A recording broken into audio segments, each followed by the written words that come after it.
Meus amigos internautas, boa noite. Estamos aqui no Chico Xavier com alguns poucos amigos trabalhadores, mas cumprindo com a nossa missão, proferindo as nossas palestras, que sempre fazemos aos sábados. E hoje nós temos um tema muito interessante, que está muito ligado ao momento em que nós estamos vivendo, que é exatamente a transição do planeta Terra.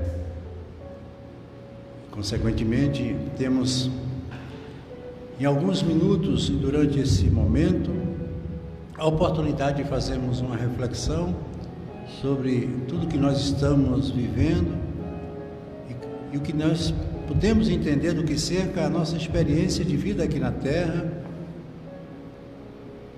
e nos fortalecer através dos ensinamentos que a doutrina espírita nos oferece e que nos dá sempre a oportunidade de entender os porquês de cada experiência e de cada momento nessa travessia tão difícil que é a vida humana aqui na Terra. Examinando a vida do berço ao túmulo, parece que uns receberam uma cota de sofrimento maior que os outros. Todos nós temos em algum momento que encarar face a face a dor como o único meio para evoluirmos. São assim os acertos da vida. Muitos encaram a dor todos os dias. E aí vem a pergunta: por quê? Por que a vida tem sido tão difícil para uns, a ponto dele fazer esta observação no que se refere àqueles que encaram a dor todos os dias? Que Deus é esse que permite a cada um condições tão diferentes de vida? Consequentemente, fica muito a duvidar se nós penetrarmos nos meandros da vida e buscarmos sem um sentido racional, sem uma fé raciocinada, como nos disse Allan Kardec, entender essa misericórdia, essa bondade e, sobretudo, esse amor de Deus.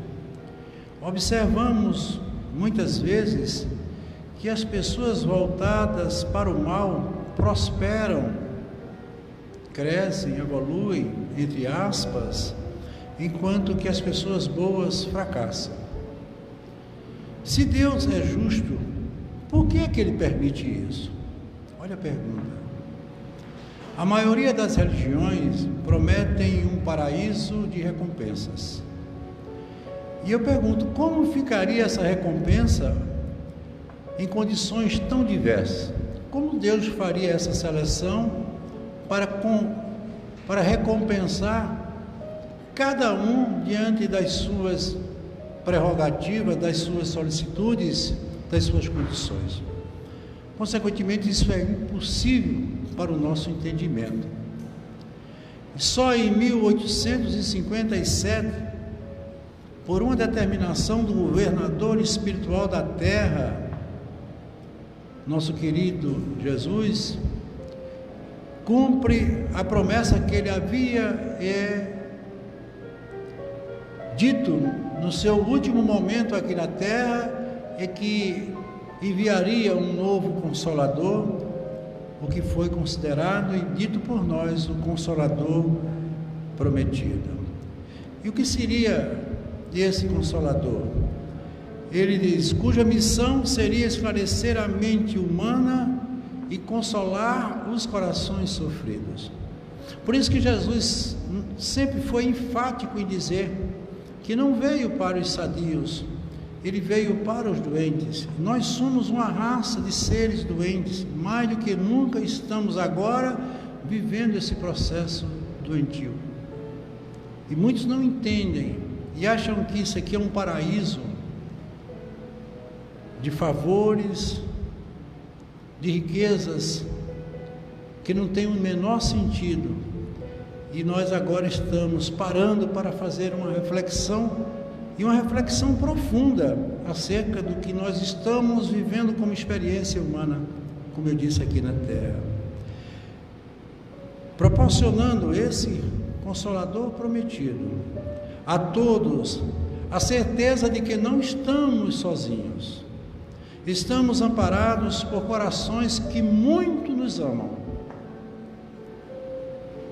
Por isso que em todos os momentos da nossa existência é muito importante que a gente tenha sempre o pensamento voltado para o mundo espiritual, porque é lá a nossa verdadeira pátria, é o nosso verdadeiro lugar. E lá no capítulo 5 do Evangelho segundo o Espiritismo, nós temos as respostas para todos os porquês da dor e do sofrimento, quando ele fala das causas atuais e as causas anteriores das aflições.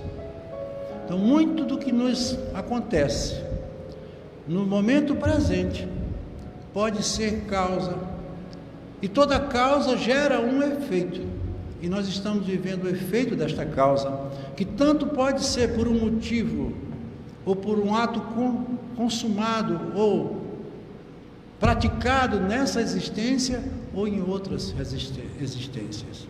Por isso que só podemos entender tudo isso através da reencarnação.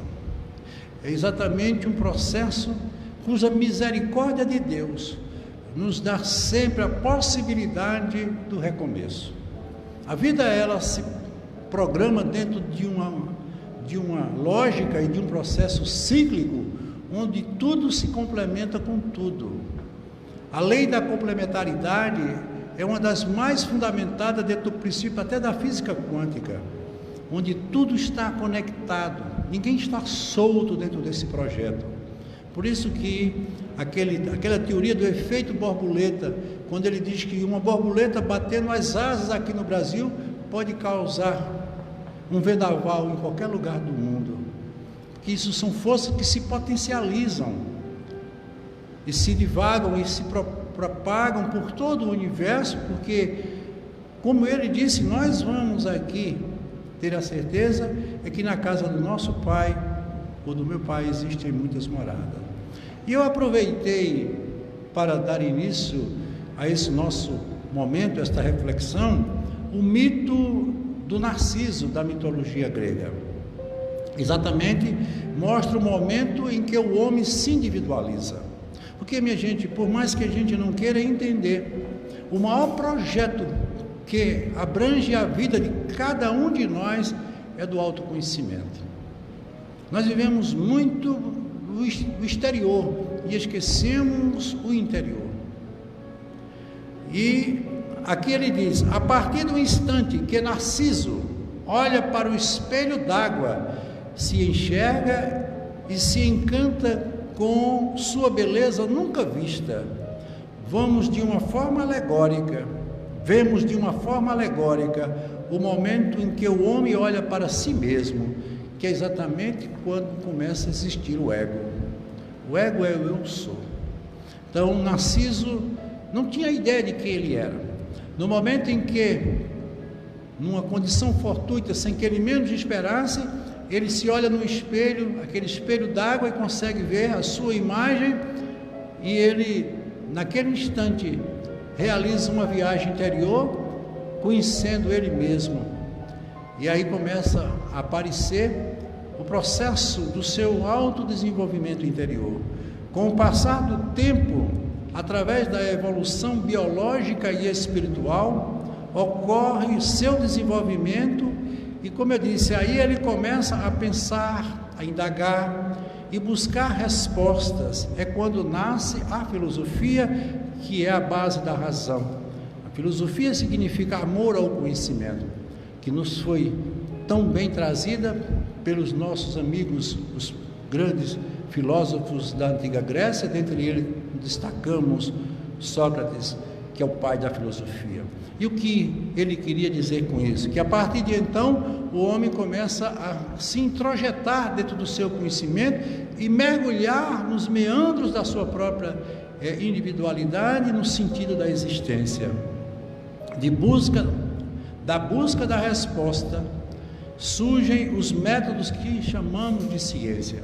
A ciência é exatamente aquilo que só pode se comprovar através de sucessivos experimentos, e as comprovações são necessárias. Então, nenhum experimento científico pode ser divulgado, pode ser tratado se não existir uma experiência que possa lhe dar o sentido da comprovação. E mesmo assim, ainda enfrenta muitas vezes as adversidades das opiniões e as contestações. A ciência tem esse perfil de ser o que ela é. E quando o homem amplia o seu horizonte e começa a olhar para o além, tenta encontrar algo mais transcendente, e esse algo é Deus. E aí nasce a religião. Então nós vimos que o homem, quando ele se individualiza em busca da razão, ele transita por esses 3 pilares da sustentação, que não é outro senão os pilares que dão todas as bases da doutrina espírita. A doutrina que é ciência, filosofia e religião. Então veja como nós estamos preparados para entender todos os porquês da vida e o porquê nós estamos aqui vivendo essa experiência transitória. E para tanto é preciso que haja lucidez. E eu sempre digo, se um dia o homem quiser provar a existência do Espírito e até mesmo provar a existência de Deus, só há um meio para ele conseguir, é através da ciência. Nenhuma religião nos dá a força e o conhecimento para entendermos verdadeiramente o que seja. Mas infelizmente ainda lutam como adversário tanto a filosofia como a ciência e como a religião. E quando Jesus dizia que trazia um Consolador, era exatamente aquele que traria todos esses meios para que a gente pudesse formar uma base completa de entendimento. Então, a conclusão que nós chegamos é que o grande enigma da humanidade é sabermos de onde viemos e para onde vamos. Finalmente, qual é o sentido da vida? Então, vamos mergulhar nesses entendimentos. Em certa ocasião,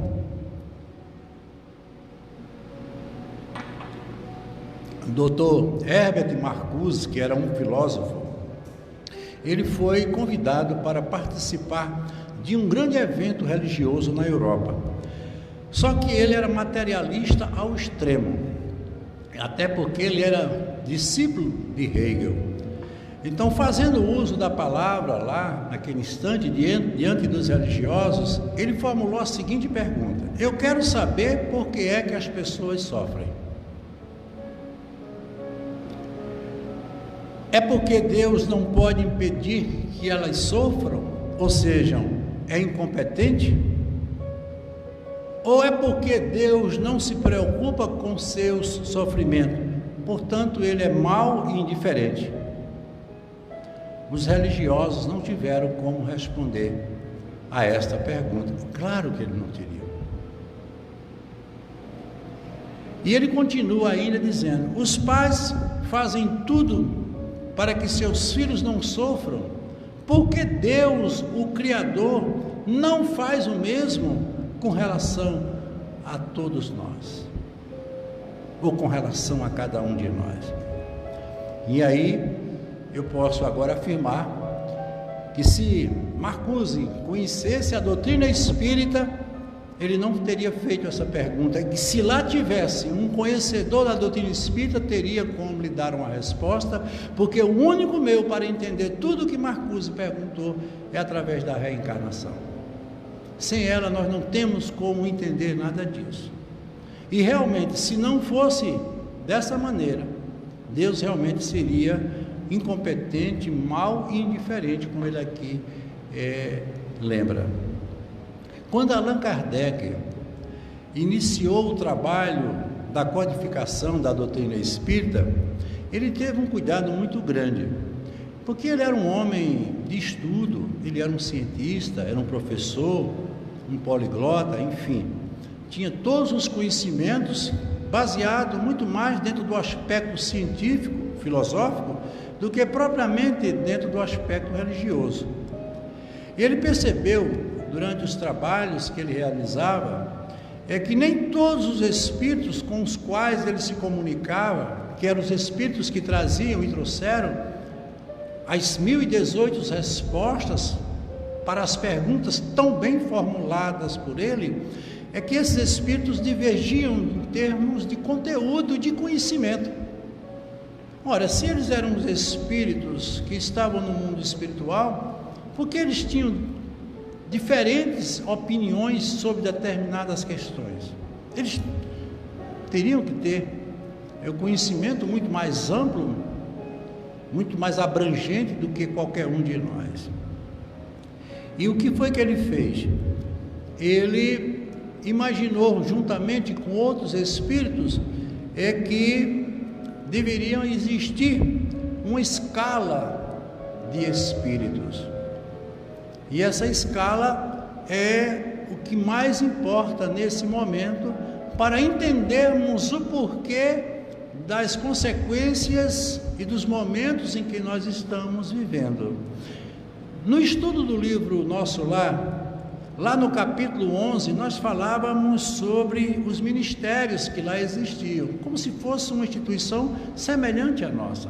Então lá temos o Ministério da Regeneração, que é um ministério que auxilia os espíritos a fazer uma revisão dos seus processos anteriores, quando aqui estavam. Eles têm o Ministério do Auxílio, que vão justamente amparar, proteger, cuidar daqueles espíritos, como nós vimos, André Luiz foi muito bem cuidado por ele. Nós temos o Ministério da Comunicação, que é exatamente aquele que expande as ideias, e o espírito pode realizar muitas vezes as suas viagens em busca de outros conhecimentos. E temos os dois ministérios superiores, que é o da elevação e da união divina. Então vejam que lá os espíritos obedecem às mesmas regras, lógico, de uma maneira mais ampla, porque o mundo como o nosso lar, a dimensão e a condição da matéria é mais sutil, tudo é bem mais aprimorado do que aqui. E consequentemente, como eu disse, ele teve essa ideia junto com esses espíritos de trazer para nós a escala que dá os 3 níveis para os espíritos. O que caracteriza os espíritos imperfeitos? Os espíritos imperfeitos é uma classe de espírito, não é imperfeito como adjetivo, mas um imperfeito dentro de uma classe de evolução. Então nós somos esses espíritos, ainda estamos mergulhados dentro deste projeto, na condição de espíritos imperfeitos, que são caracterizado por vícios, além do orgulho e do egoísmo. E o que é mais grave para os espíritos imperfeitos é que são totalmente apegados à matéria e às posses. Isso é um momento muito grande do nosso processo evolutivo. Veja que tudo que se faz nesse mundo se vincula-se sempre à condição do ter, se despreocupando consideravelmente do ser. Quando na realidade, vocês viram logo na nossa introdução, o quanto é importante esse mergulhar em si. Construir dentro de você um império, um verdadeiro palácio de contemplação, de alegria, de felicidade, mas que seja algo que se cristalize, se solidifique e permaneça dentro de você. Quando ele falava daquela construção que era feito na areia, sem que houvesse uma base, um alicerce, os primeiros ventos conseguem levar, que são essas ideias que nós temos, que não nos fortalecem em termos de seres que somos. Na condição de espíritos imperfeitos, ainda estamos vinculados a todos esses fatores, evidenciando 2 que são, como disse o próprio Allan Kardec, as chagas da humanidade, que é o orgulho e o egoísmo. Estamos vivendo agora uma experiência dolorosa em consequência desses 2 fatores, e disso vocês podem ter absoluta certeza. Temos os espíritos bons, que são aqueles que nós almejamos ser tão logo possamos, de acordo com o nosso processo evolutivo, e esses espíritos já realizaram um grande progresso moral, se libertando de um grande número de imperfeições e de vícios, como também não são mais apegados à matéria. Veja como é importante isso, não são mais apegados à matéria. Esses espíritos têm como principal característica o afastamento do orgulho e do egoísmo. Lastimam profundamente cada erro cometido. Veja, na condição de um espírito bom, ele ainda não se desvinculou do processo do erro, mas ele veja que eles lastimam rapidamente quando comete o erro. Por isso que eu sempre digo, o importante do erro é a gente reconhecê-lo como erro e trabalhar para não errar mais, porque uma vez feito, a gente não pode modificar o que fez. E quando esses espíritos, na condição de bom, por um desvio de pensamento, por um descuido, eles cometem qualquer coisa que venha a chamar-lhe atenção em termos de erro, eles se consomem demais. Veja que muitas vezes, quando nós falamos o que não devemos, quando magoamos uma pessoa querida, nós ficamos tristes, passamos o dia todo remoendo aquilo, porque eu fiz isso, porque eu disse isso. Imagine isso na nossa condição de espírito imperfeito, imagine isso dentro de uma conotação de um espírito bom, o quanto ele não lastima, o quanto ele não sofre pelo erro que cometeu, e isso faz com que ele evite e desvie, e procure se desviar ao máximo dos erros que são consequências das ações do cotidiano, da experiência que cada um está vivendo. E já temos a condição mais elevada, que é o máximo da escala, que são os espíritos puros, já em condições muito acima de todos nós, que se despojaram completamente de todos os vícios e de todas as imperfeições. Eles estão diretamente ligados a Deus, auxiliando no cumprimento das leis divinas. Como exemplo, nós temos como Espírito puro e perfeito Jesus. Então, esse Espírito não tem mais nenhuma vinculação ao mal, não tem nenhuma mais condição voltada para o aspecto da matéria. Eles são espíritos que estão dentro de um grau tão elevado que nós não temos a menor ideia do que seja a vida e o processo de desenvolvimento deles. Mas se nós virmos a escala dos espíritos na condição de imperfeitos, bons e puros, também temos que ver uma outra associação perfeita que ele fez, que foi exatamente a escala dos mundos. Então nós temos nessa escala 3 tipos de mundos, que são os lugares aonde os espíritos irão ter suas devidas experiências. Por isso que eu sempre digo, você está vivendo no lugar que lhe é próprio, por mais que você não queira aceitar a sua família, a sua condição, o seu corpo, nada disso você pode se desfazer, porque isso foi programado por você mesmo, dentro da sua própria história e das suas necessidades. Então, quando você estiver sofrendo, eu sempre digo, pergunte o que é que você está aprendendo, porque tudo está na pedagogia e o ensino de Deus, que nos promove sempre ao crescimento interior. Então vamos ver o que é o mundo. Na primeira escala nós temos o mundo primitivo. Esse mundo, ou os mundos primitivos, se encontram no estado inicial de formação, onde a espécie humana pouco despertou, dando os primeiros passos para o livre-arbítrio. É quando a gente ainda vive uma condição muito mais voltada para o instinto do que para a razão. É o homem, propriamente o homem primitivo, o homem da caverna, onde para ele a única força que movia é o da própria sobrevivência. E lutam esses espíritos para se manterem e, fazendo parte dessa escala evolutiva, poderem aos poucos adquirindo conhecimento até chegar ao momento da razão, que é quando ele desperta o livre-arbítrio, que é o entendimento da escolha, quando ele tem uma noção do que ele já quer, do que ele deseja e o que é melhor para ele. E aí começam a surgir os problemas, porque escolher nem sempre significa escolher certo, e as consequências sempre virão, nas escolhas erradas, como também nas escolhas certas. Então, nós temos na segunda escala, que é o nosso mundo. Infelizmente ainda, ou felizmente, não podemos também nos lamentar tanto, vivemos num mundo de provas e expiações. Esses mundos são habitados por espíritos imperfeitos. Como nós vimos anteriormente, nós estamos nessa condição de espíritos imperfeitos, porque ainda temos uma grande predominância íntima e de comportamentos voltados para o mal.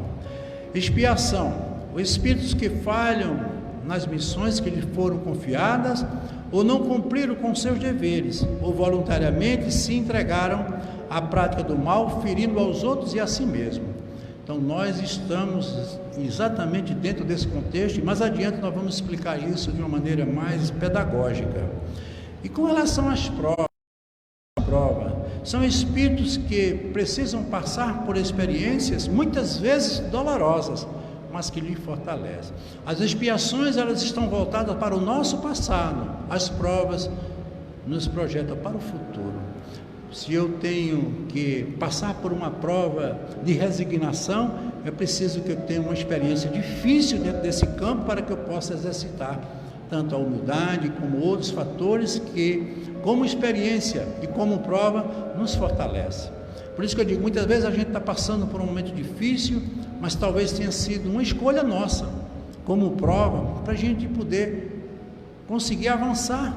E vamos ver que muitas vezes as grandes tragédias, os holocaustos, as grandes epidemias são projetos da própria espiritualidade para que a gente avance nessas provas, para que a gente consiga sair da inércia, porque a gente muitas vezes teoriza muito a vida, não? Eu vou fazer isso, vou fazer aquilo, mas quando a gente entra no momento da prática, parece que tudo é esquecido, e o mundo precisa da prática. Lógico que a teoria nos fortalece como conteúdo, mas como ação, a prática é tudo. Então, temos esse mundo que é o nosso, de provas e expiações, e temos um mundo onde vão viver os espíritos puros e perfeitos, que é o mundo que são os mundos ditosos, que é a terceira escala do crescimento e da evolução desses mundos, onde há absoluta perfeição. Os espíritos perfeitos que lá habitam auxiliam a Deus nos trabalhos com outros mundos inferiores. Eu acho isso fantástico, porque veja, se há uma escala tanto de mundos, se há uma escala tanto de mundo como de espírito, todos nós temos que passar por ela. Até Jesus foi um dia um espírito imperfeito, porque senão Deus não seria justo. Porque muitas vezes as pessoas dizem, Jesus, o filho consagrado, predileto. Deus não tem predileto. Nenhum pai tem predileção por um filho. Todos são iguais. Ele é o filho que se destaca pela escala em que ele se encontra, lógico. Então Deus confiou a Jesus o planeta Terra, e ele é o governador deste planeta. Mas ele conseguiu isso, não foi pela anuência, a bondade de Deus, não, foi por méritos dele. Deus é a justiça, é a lei, e o homem, quando dela se afasta, ele incorre nos erros. Então, se Jesus tivesse cometido qualquer pequeno deslize, teria sido de uma repercussão tão grande que ele não teria como se manter na condição que ele se mantém aqui. E na condição de perfeito, é uma coisa que jamais poderá ser modificada. Por isso que, quando lá em Richard Beck, Fernão Capelo Gaivota pergunta se o paraíso é um lugar, é um templo, ele diz não, o paraíso é a perfeição. Por isso que nós tanto buscamos esse paraíso, mas para nós ainda falta os valores que vão construir essa condição de sermos perfeitos. E o que é importante a gente entender, e isso foi didaticamente nos mostrado por Allan Kardec, que está lá no Livro dos Espíritos, é que entre esses mundos, tanto de expiação e mundo ditoso, haverá sempre um mundo de regeneração. Então quem está com a gente estudando o nosso lar, está entendendo o que significa essa colônia espiritual. Porque muitas vezes as pessoas dizem, fulano, um amigo meu, um parente meu, morreu, queria saber onde é que ele está. Olha, ele está no lugar aonde ele precisa ser entendido e atendido. E nesses mundos, eles recebem toda a orientação que receberiam aqui ou em qualquer lugar. Lá, com certeza, tudo é muito mais aprimorado, os espíritos têm uma condição diferenciada com relação a nós, mas esses mundos que são de transição, mundo de regeneração, vão fazer com que o espírito, tanto ele possa seguir em frente na condição de evolução, como ele possa permanecer ali, como um aluno reprovado que vai ter que repetir de ano. Mas veja que tudo isso acontece sem que haja nenhuma condenação, não se fala em pecado, porque isso na realidade não faz parte do programa de Deus. Uma pessoa que ama não pega, não condena, não persegue, não se coloca acima de ninguém. O amor, ele é simples, o amor é humilde, o amor é tudo o que as pessoas muitas vezes não entendem ainda que seja. Então vamos ver aqui na Revista Espírita de 1863, Allan Kardec faz um comentário à parte sobre o que seja prova e o que seja expiação. Eu vejo o que ele diz aqui. O que é expiação? Um sofrimento compensatório de uma culpa, que implica na ideia de um castigo mais ou menos penoso, resultado de uma falta cometida. Aí você pergunta: você não disse agora que Deus é amor, fala em castigo? Mas esse castigo não é imposto por Deus. Esse castigo é imposto por você mesmo. É uma penalidade que você acerta com você mesmo. Então, todas as vezes que nós cometemos um erro, e por falta de humildade, até mesmo de compreensão, nós não consertamos na condição de não querermos mais errar, ou de praticarmos alguma coisa que venha superar esse sentimento de culpa, nós entramos nos processos expiatórios, que é exatamente o que ele diz, um sofrimento compensatório. Não é um sofrimento de uma perda, de uma dor ou de um castigo, é uma compensação. Uma vez resolvido, você se liberta. Porque só você que pode se libertar das suas culpas, dos seus fantasmas, dos seus erros. Ninguém pode fazer por você uma coisa que é eminentemente de seu poder e, consequentemente, sua. Já a prova, não. A prova implica sempre a de uma inferioridade real ou presumível, porque o que chegou ao ponto culminante a que aspira não necessita de prova. Então, um espírito como Jesus e como tantos outros que estão na condição de um espírito perfeito e puro, ele não precisa passar por prova. Eu pergunto a você, um aluno que recebe o certificado de conclusão de uma escola, ele não precisa mais submeter a nada. Ele já venceu todas as etapas do ensino, do aprendizagem e também da avaliação. Então, por que é que nós temos que passar por tantas provas, até mesmo essa que nós estamos passando agora? Porque nós temos dificuldades ainda nessas áreas do crescimento. Uns passam por provas até de relacionamento, provas muitas vezes de convivência, provas de natureza pessoal, mas tudo isso é uma escolha nossa, porque se não passarmos pelas provas, nós não podemos avançar. Um aluno, ele pode ter todo o conhecimento de determinada matéria, mas se ele não fizer as provas e não for aprovado, ele não sai daquela série em que ele se encontra. Se não passarmos pelas provas que temos que passar aqui, não vamos sair como gostaríamos de sair, em busca de um paraíso eterno e de uma contemplação que seja essa que tanto se fala e tanto se diz. Então, o aluno que não estuda, ele é reprovado. E nós somos retardatários, temos reprovações, claro que temos. Não podemos nos iludir com isso. Se não fosse assim, nós não estaríamos passando pelas vicissitudes e os problemas que nós estamos passando. Então não adianta querer lutar contra uma realidade tão óbvia como essa. Agora eu estou entendendo por que Marcuse tinha lá suas razões acerca desse Deus, que as pessoas muitas vezes procuram e acham que é a salvação, e não é esse o propósito de Deus. Eu sempre digo, Deus não faz nada por nós porque Ele já fez tudo. Não adianta você pedir a Deus uma coisa que é sua. Eu sempre digo, ao invés de você pedir a Deus a solução de um problema, peça a Ele que envie alguém que lhe ajude a enfrentar esse problema.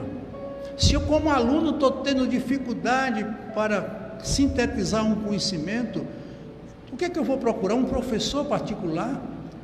Quem é o maior mestre? Quem tem tudo para nos ensinar? Que tem o maior desejo e a maior vontade, senão Jesus? O maior manual de conduta humana que já se escreveu em toda a história da humanidade é o Evangelho, principalmente no que se refere ao Sermão da Montanha, que fala eminentemente da humildade e da ascensão do Espírito, passando pelas escalas mesmo dos sofrimentos.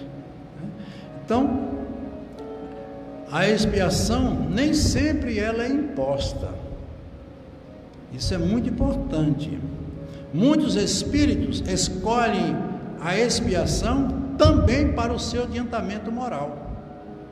E você vê muitas vezes uma pessoa com uma doença grave, uma condição limite em tudo na vida, muitas vezes passando por tanta dificuldade, como ele disse lá no começo, sofre todo isso, ela mesma escolheu, que é exatamente para superar aquele momento, resgatando do passado erros que foram tão gravemente cometidos, e só reparando desta forma, através de um processo, que ela consegue se libertar, porque ninguém engana a si mesmo, principalmente nesses momentos da vida. Por isso que ele diz, o criminoso nunca se afasta do local do crime, ele não é em corpo não, ele não se afasta em consciência. Uma vez com o crime cometido, na consciência dele permanece para sempre.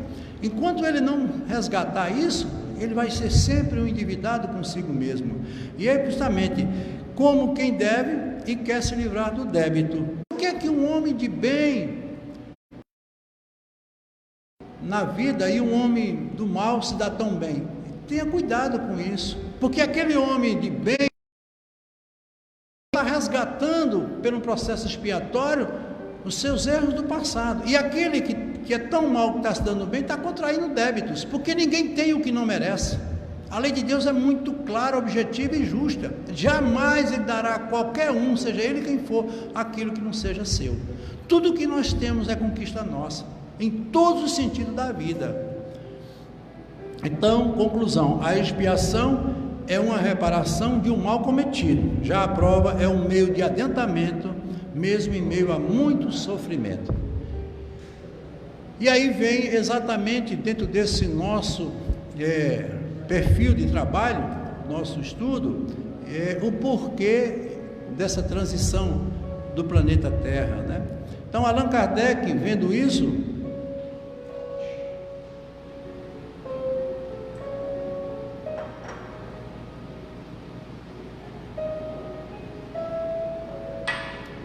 ele formulou algumas perguntas muito interessantes e que abrem um espaço muito grande para o entendimento do que seja essas coisas que estão acontecendo e que é tão difícil de ser compreendida por quase todos nós.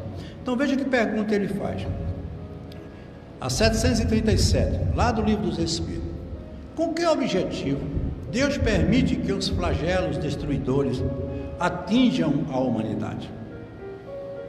Por que essas tragédias, essas catástrofes, essas viroses? Por que Deus permite que isso aconteça?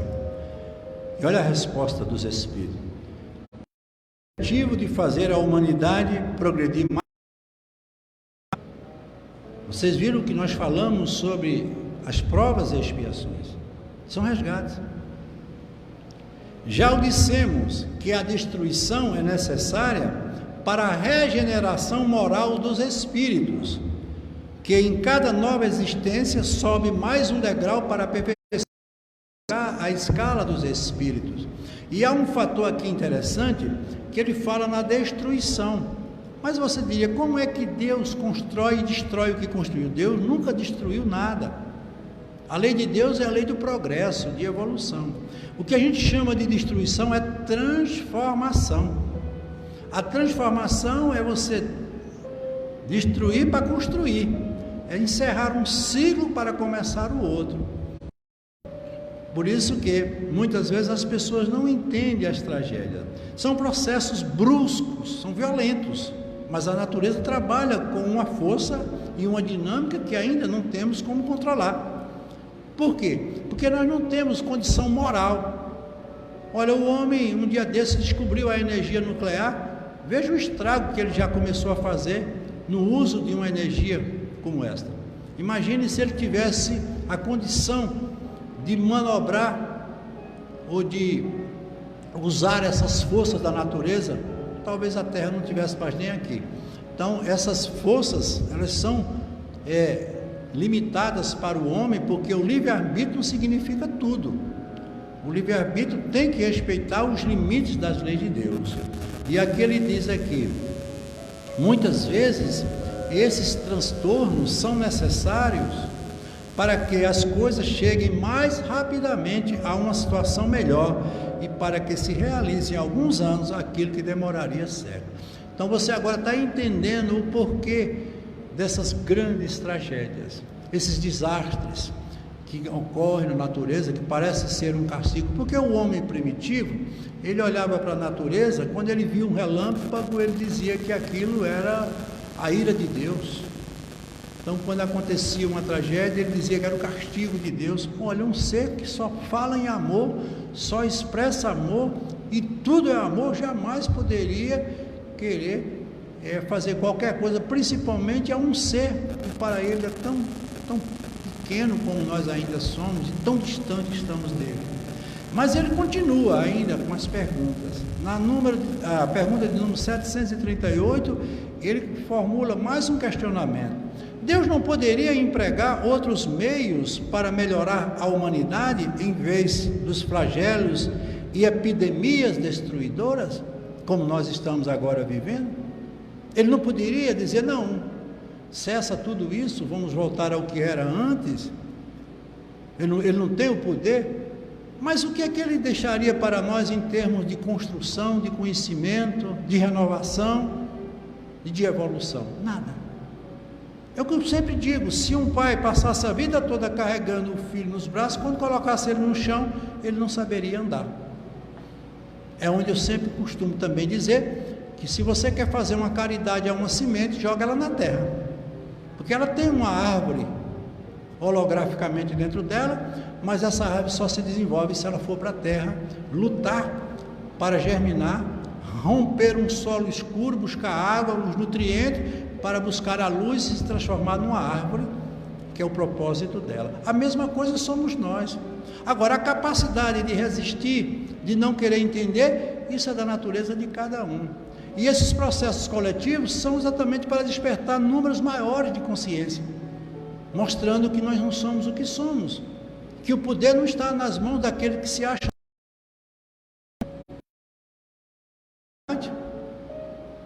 e que no momento desse tem que existir uma união.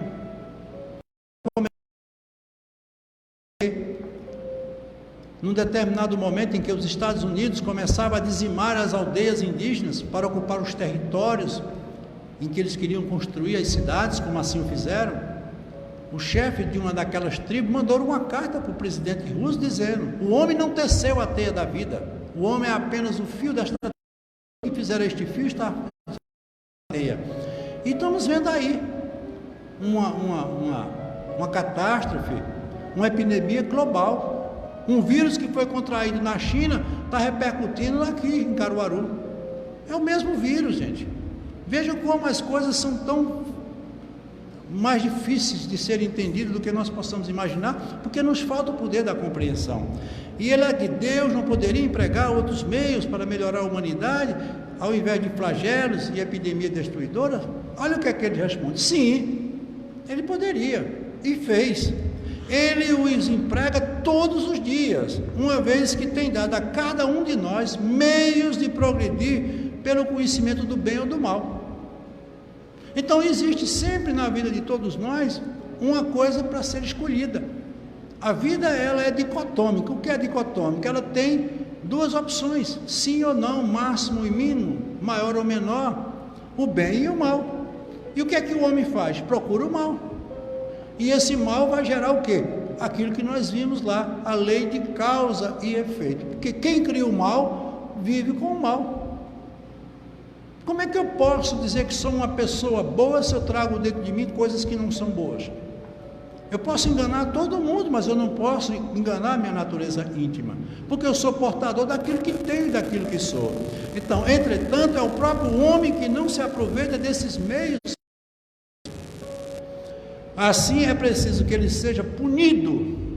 Mais uma vez eu estou dizendo, não é Deus que pune, ele se pune a si mesmo, em seu orgulho, e sinta a sua própria fraqueza. É exatamente isso que nós estamos presenciando agora. Onde é que está o poder? Onde é que está a força? Onde é que está tudo isso?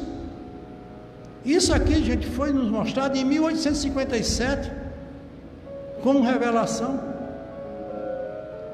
E não tem outra coisa para a gente procurar, a não ser o entendimento desses momentos, desses fatos. E aí ele continua, na pergunta 738, letra A, e ele diz, mas nesses flagelos, olha outra questão interessante, formulada por Allan Kardec, mas nesses flagelos, morre tanto o homem de bem, como o homem de mal, isso é justo?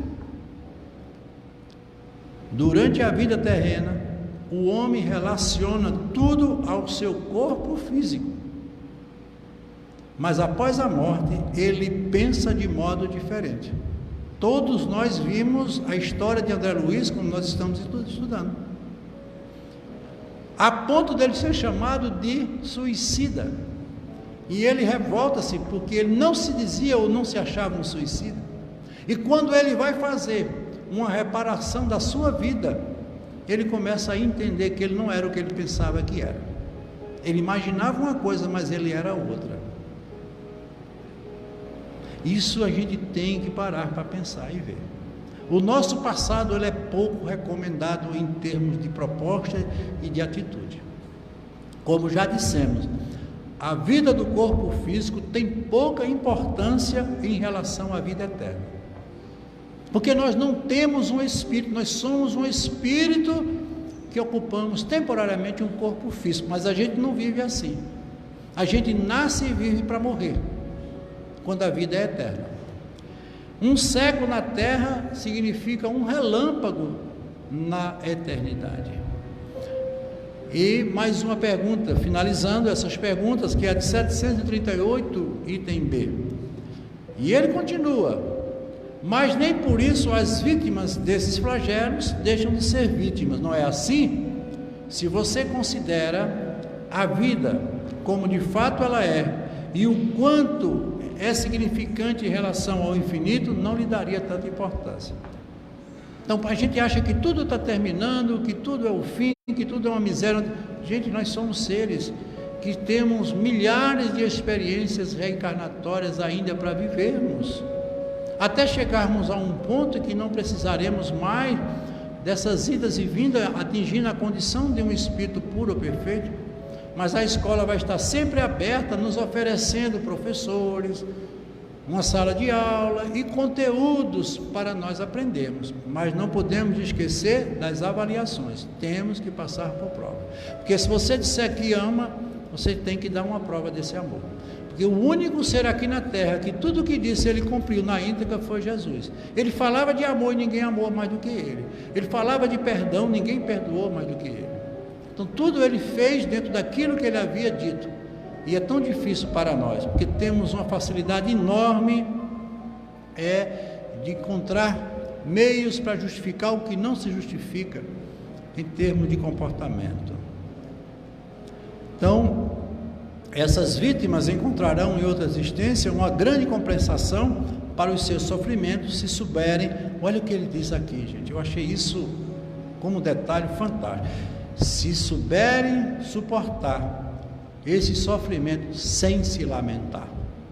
Nenhuma experiência ela traz um resultado positivo se ela for conduzida por lamentações e muitas vezes revolta. Eu costumo sempre dizer, se tem um instante na vida de todos nós que talvez Deus esteja ausente, seja na revolta. Porque a revolta é não acreditar numa coisa tão correta, tão certa e tão perfeita como é a misericórdia e o amor de Deus. Então, quando você se revolta, você fecha todas as portas para qualquer possibilidade. É o enclausuramento total do ser humano. Ele se torna tão pequeno que ele passa a ser desprezível dentro do contexto espiritual. Por isso que é importante a gente entender. E a humildade faz com que a gente fuja desses valores, ou desses momentos. Então eu trouxe aqui uma mensagem de Emmanuel, que tem como título, examina a tua própria aflição. Olha o que ele diz aqui. A aflição do egoísmo chama-se idolatria. O egoísta sofre porque a felicidade está em compartilhar. Toda pessoa egoísta, ela é infeliz, porque o projeto da vida está em compartilhar. Estamos vivendo uma experiência que está nos convidando agora a isso, o isolamento para o compartilhamento. Então você veja, nós estamos isolados, mas estamos todos interligados. Veja que a cadeia ela está toda pronta para nos servir, mas no momento nós não disponibilizamos de condições para ser servido dela, porque nós criamos uma resistência e uma força contrária para essa força, que com certeza aos poucos ela será dirimida por fraqueza que ela vai absorvendo, mas por uma imposição nossa, que vamos ter que nos melhorarmos em uma série de coisas, como questões a serem resolvidas, que não vão faltar para reparar esse dano que nós causamos até agora, não só na nossa vida, como na vida de tantos. E aqui ele diz, a aflição do vício chama-se delinquência. Por estar inativo, o viciado passa a roubar para manter o vício. A aflição da agressividade chama-se cólera. A cólera é um veneno que mata aos poucos. A aflição do crime chama-se remorso. Ninguém foge da própria consciência. A aflição da inveja chama-se despeito. O invejoso sofre tanto que não consegue reconhecer o valor que tem e não consegue ser feliz com aquilo que conquistou. Veja como é difícil a vida de uma pessoa invejosa. A aflição da indisciplina chama-se desordem. Sua vida está fora do controle. A aflição da indiferença chama-se desânimo. A aflição da inutilidade chama-se queixa. A aflição do ciúme chama-se desespero. A aflição da sovinice chama-se miséria. Enfim, cada criatura tem a aflição que lhe é própria. Se você analisar, todos nós temos pelo menos 1 ou 2 ou 3 itens desses dentro de nós, para ser resolvido, e temos que resolver o mais rápido possível. A disciplina não é formada, veja, eu acho fantástico essa conclusão que ele faz. A disciplina não é formada por paredes que isolam, mas uma chave que abre a porta na hora que você precisa. Então, ser disciplinado não é ser uma pessoa enclausurada, restrita, não.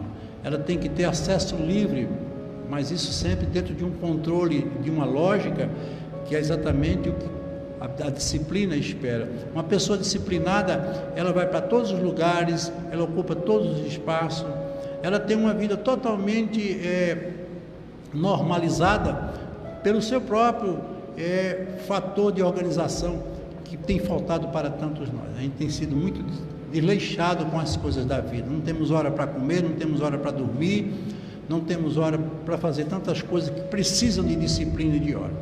E a disciplina vai cobrar de cada um de nós, e já está cobrando esses fatos que nós estamos vivendo.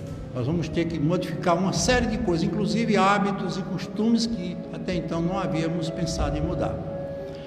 Deus criou o universo para nós trabalharmos. Porque tem muito, não, Deus criou tudo, sim.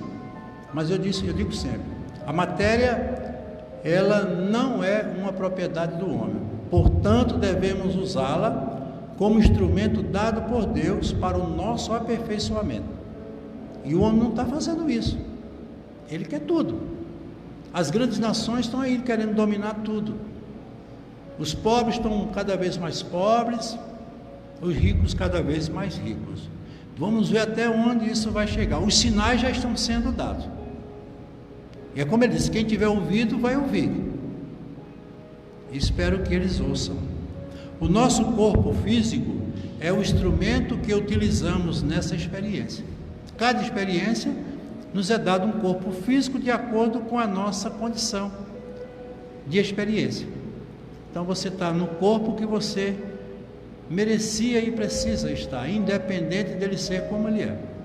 Todas as vezes que nós violamos os limites, nós adoecemos ou sofremos.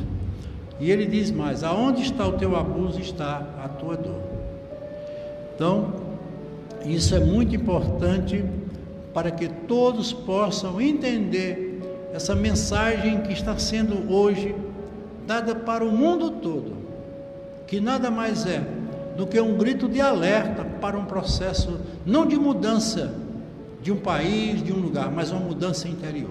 Cada um vai olhar para dentro de si e construir o seu universo à parte. No dia que todas as pessoas forem boas, o mundo será bom. Se não for desse jeito, nós não vamos, porque nós não somos gados. Porque as pessoas muitas vezes colocam os problemas dela nos seus governantes. Os governantes, eles estão fazendo o papel deles. Eles dirigem as nações, mas eles não dirigem nossas vidas. A vida de cada um é um propósito, é uma proposta de cada um. Eu não tenho que acordar de manhã esperando que o prefeito da minha cidade, o governador, o presidente do meu país, diga para onde eu vou, eu deixo de ir, eu deixo de fazer. Não. Eu tenho que coordenar a minha vida, agora respeitar as autoridades, as leis, trabalhar em prol do meu lugar. Isso sim é fundamental, porque o sistema precisa do meio e o meio precisa do sistema. Então eu coloquei aqui como um alerta, uma das passagens mais interessante, mais perfeita que Jesus deixou para nós, que foi o Sermão da Montanha. E lá na sua segunda bem-aventurança ele diz: bem-aventurados os que choram, porque serão consolados. Qual é a virtude que Jesus está querendo despertar em nós? A resignação. É o que nós estamos precisando agora. O que é a resignação? Aceitar o que está acontecendo. Nós não podemos derrogar e nem deliberar qualquer coisa que contrarie uma lei tão perfeita como é a lei de Deus. A ponto de Jesus dizer: não cai uma folha de uma árvore se não for pela vontade de Deus. Então a resignação é o que tem que ser trabalhado e muito agora, porque o que nos faz crescer não é a dor e nem o sofrimento, é o que fazemos com a dor e com o sofrimento. O que é que eu estou fazendo dessa experiência? Porque se o mundo não corrigir o que precisa ser corrigido, outras tragédias virão, e virão com maior força. Pode ter certeza disso, porque o mundo espiritual não está tão distante de nós. Nós fazemos parte de uma cadeia, que são esses mundos que estão interligados. Porque esses espíritos que estão lá em nosso lar, em qualquer colônia, em qualquer universo, em qualquer pátria espiritual, são os nossos irmãos, que estão tão preocupados com nós, como com o destino da humanidade. Consequentemente, você viu que quando um espírito ele atinge a condição de um espírito perfeito e puro, a primeira coisa que ele vai fazer é voltar para vir resgatar os que ficaram atrás. Veja o que Jesus passou para chegar aonde ele chegou e deixar o que ele deixou. E veja a ingratidão e o desprezo que a humanidade teve para com ele. E não foi por maldade não, por ignorância, entendeu? Então ele diz aqui: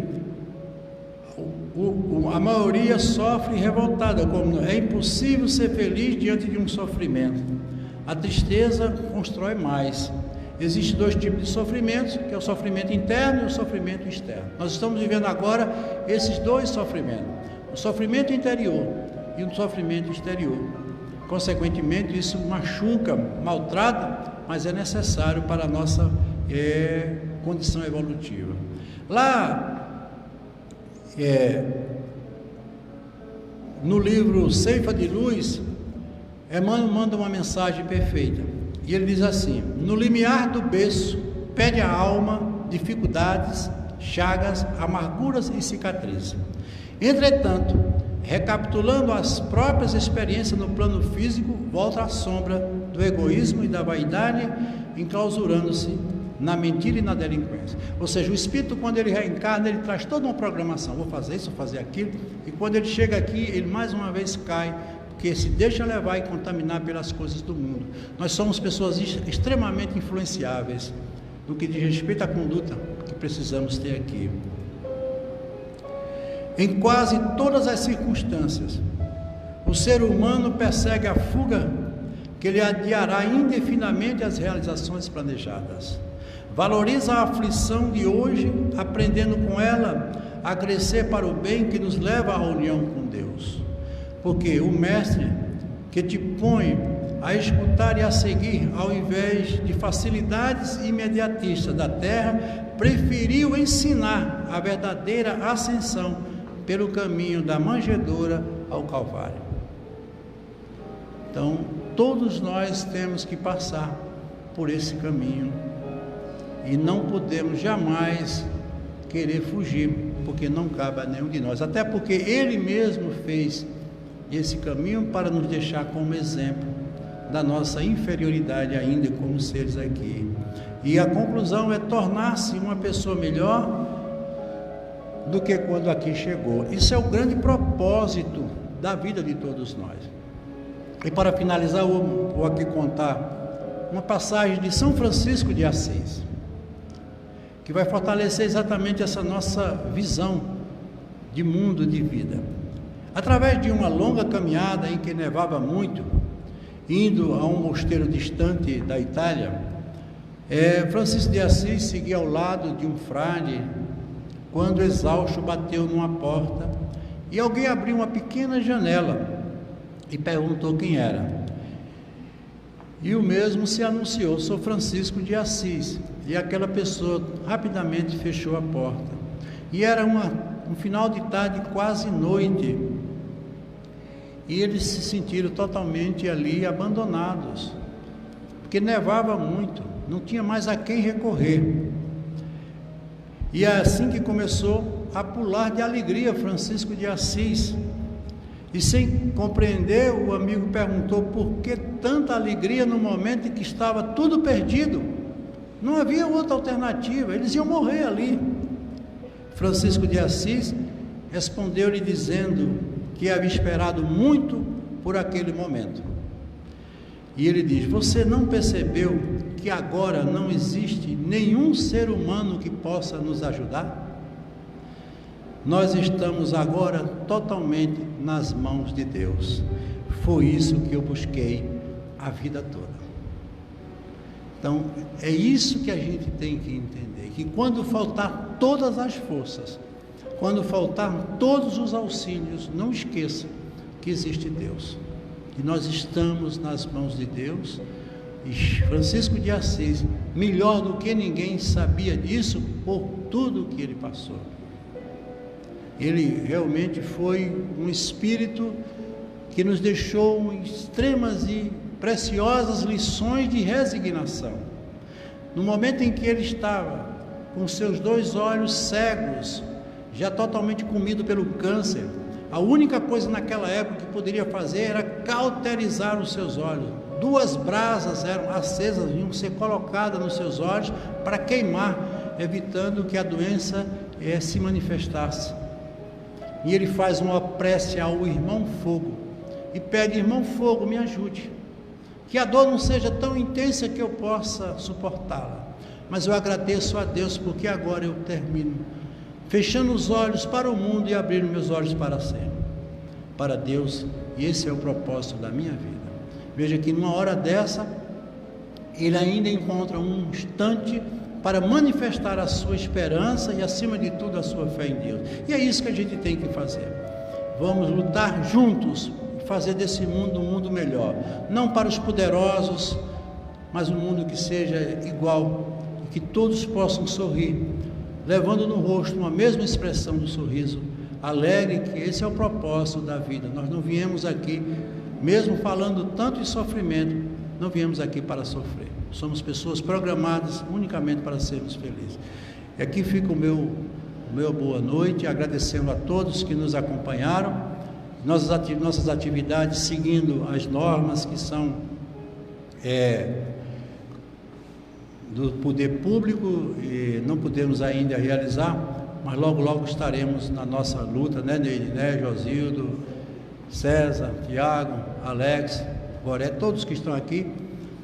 Uma boa noite e uma semana de muita luta, mas de muitas vitórias.